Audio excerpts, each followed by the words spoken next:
ها بسم الله الرحمن الرحیم. شکریہ بهر صاحب او تاسو ټول میډیا ټیم چې هغه موږ نه هاسپټل ته وخت په وخت راځي، زمونږ مشکلات موږ نه تپوس کوي، موږ نه حوصله افزای موږ لره کوي چې موږ خپل امپروومنټ نور زیات کو. نو زمونږ خو داسې دی چې څنګه چې نوې لهر د هغې را روان شوی دی، نو ټول کنټري کې یو هغه احتیاط ته ضرورت دی. موږ طرف نه هم سیمپلینګ زیات شوي دي، زموږ ارینجمنټ هم ان پیشنټس لپاره هم ارینجمنټ هاسپټل سایډ نه انشاءالله شوی دی، او پبلک ته هم زموږ دغه ریکویسټ دی چې ډسټنس ساتل، هینډ واشینګ، ماسک اچول، او داسې غیر ضرورت بهر ته راوتل ضرورت هم نه وي. بسم الله الرحمن الرحیم.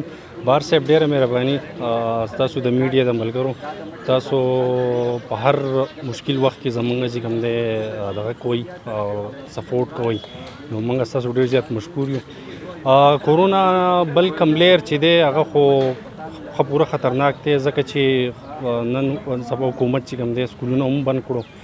عوام ته دا درخواست دی چې هغه اوس هم هغه سوشل ډسټنسینګ، هغه ایس او پیز فالو کوي، ماسک خاص کر هاسپټل کې اوس موږ دا دغه کوو چې یاره هاسپټل ته بغیر د ماسک څوک انټري به بندو.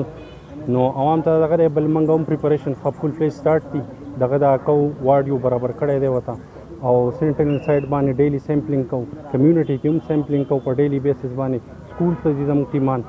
نو بس عوام ته بس اوس دغه شارټ کې دا درخواست کوو چې یاره دیو دغه ایس او پیز فالو کوي پراپر. مهرباني.